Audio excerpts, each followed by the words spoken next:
They say mirrors never forget. They reflect what they see, and sometimes what they shouldn't. I'm Elena Moretti, and this is the story of a gift that became my curse. When my grandmother passed away, she left me her antique mirror. It arrived wrapped in black velvet, tied with a simple ribbon. There was no note, just a small brass plate on the frame that read, "To see is to know." I hung it in my bedroom, opposite my bed. During the day, it was beautiful, an ornate, silver-gilt frame holding a flawless, clear surface. It added a touch of old-world elegance to my modern apartment. But at night, it was different. It felt alive. Lying in bed, I could almost feel it breathing in the darkness, a silent, watchful presence. My grandmother always had these strange sayings. One of her favorites was, "Mirrors remember what you forget, Kara." I used to laugh it off as one of her romantic, old country superstitions. I'm not laughing anymore. The strange feeling started subtly. A flicker of movement in my peripheral vision as I passed by. The unsettling sensation of being watched when I was alone. I brushed it off as grief, my mind playing tricks on me. But 3 nights after the funeral, I woke up. The room was cold, unnaturally so, and then I heard it, a whisper, soft as silk, pulling me from sleep. It was my name. Elena. I sat up, my heart hammering against my ribs. The whisper came again, and I realized with a jolt of pure terror that it was coming from the mirror. I stared at my own reflection, a pale, frightened face in the moonlight. Her lips were moving, forming the words, but mine were sealed shut. Trembling, I reached for the lamp on my nightstand and flicked it on. The room flooded with warm light, and the reflection changed. It wasn't just me anymore. She smiled, but it wasn't my smile. It was my grandmother's smile, the one she gave me when she knew a secret. Her voice, thin and crackling like an old recording, echoed from the glass. "You stopped remembering me," she said. My throat was dry. I could barely force out a whisper. What do you mean?" The reflection's expression turned sad. "The mirror remembers for us. Every lie, every secret, it reveals one truth at a time." And just like that, she was gone. My own terrified face stared back at me. I stayed up until sunrise, too afraid to turn off the light. The next morning, I cautiously approached the mirror. Everything looked normal except for one thing. The brass plate. The inscription had changed. Yesterday it read, "To see is to know." Now it said, "To see is to relive." A chill ran down my spine, but a morbid curiosity, a deep-seated need to understand, took hold. I couldn't bring myself to cover it or take it down. I needed to know what it meant. That night, standing before it, I spoke to the empty glass. "Show me," I whispered. "Show me what you remember." For a moment, nothing happened. Then, the surface of the mirror began to ripple, like water disturbed by a stone. The image of my bedroom dissolved into a swirling vortex of light and shadow. When it settled, I wasn't looking at my reflection anymore. I was looking into my grandmother's old house. The air was thick with the scent of her baking, cinnamon and apples. And she was there, younger, her hair still dark, cradling a baby in her arms. Me. She was humming a lullaby, the same one she used to sing to me. A wave of love and loss so powerful it buckled, my knees washed over me. I reached out, my fingers desperate to touch her, to touch that moment just one more time. But my hand met cold, unyielding glass.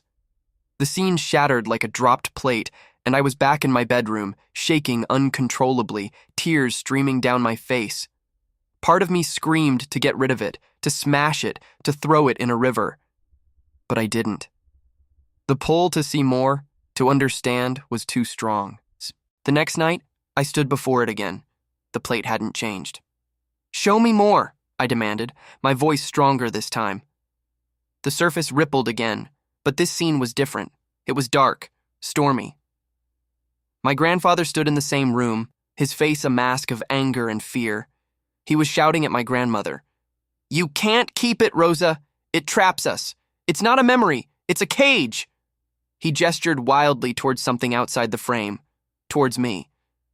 My grandmother just stood there, clutching the mirror's frame, her expression resolute. Suddenly, a loud crack echoed, and a jagged line appeared across the reflection. The scene vanished, and when I looked at the brass plate, new words were etched into it. To see is to pay. That night, my dreams were filled with her. I dreamt I was standing beside my grandmother as she sat at her vanity, brushing her long silver hair in front of the mirror. 100 strokes, just like she always did. But with every stroke, she grew older. Her skin wrinkled, her hair thinned, her posture stooped. Her voice, a faint whisper in my mind, said, "Every generation must feed it, Elena. We give it our memories, our image, our time. If no one looks, we fade away completely." I woke with a gasp, drenched in sweat. I turned my head to the mirror. My reflection was already awake. She was sitting up, just like me. And then she lifted her hand and began to brush her hair, long before my own arm had even started to move. Her eyes met mine in the glass and she whispered, her voice a chilling echo of my own. "You're next." That was it. I couldn't take it anymore. The next day, I found the number for an antique dealer who specialized in occult objects. I sent him a photo of the mirror. He called me back within minutes, his voice trembling. "Where did you get this?"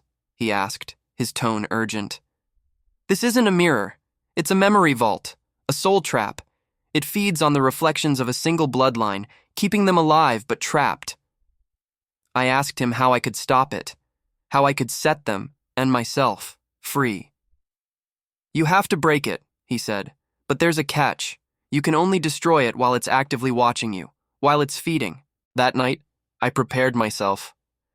I waited until the moon was high, then I uncovered the mirror and stood before it, a heavy hammer gripped in my hand. My reflection smiled first, a knowing, predatory grin. "You think you can forget us so easily?" it hissed. "I'm not forgetting," I said, my voice shaking but firm as I raised the hammer. "I'm letting you go. If you break me," the reflection warned, its voice dropping to a low growl, "you'll break yourself."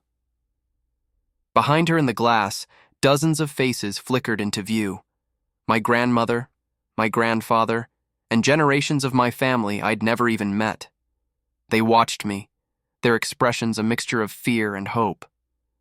One of them, a young woman who looked like me, whispered, "Let it end." With a final desperate scream, I swung the hammer with all my might. The sound of shattering glass exploded through the room. And then, silence. Complete and total silence. Morning came. The first thing I did was look at the wall where the mirror had hung.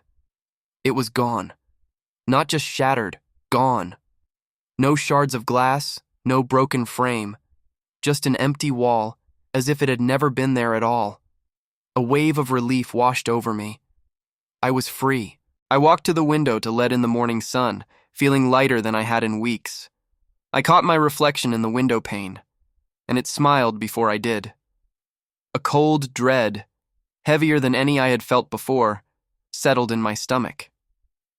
Later that night, my neighbor called. "Elena? Weird question," she said. "But I saw you standing by your window for the longest time earlier tonight, just brushing your hair." I froze, the phone slipping from my grip. "That's impossible," I whispered. I was asleep. They say mirrors never forget. And now neither do I. Because wherever I look, in a shop window, a puddle on the street, the dark screen of my phone, it looks back at me. I didn't break the mirror. I just broke its frame. It didn't leave. It just moved. It's everywhere. And it's always watching. Thanks for listening. If you have stories about objects that seem to have a life of their own, share them in the comments below. And don't forget to like and subscribe for more unsettling tales. Stay safe.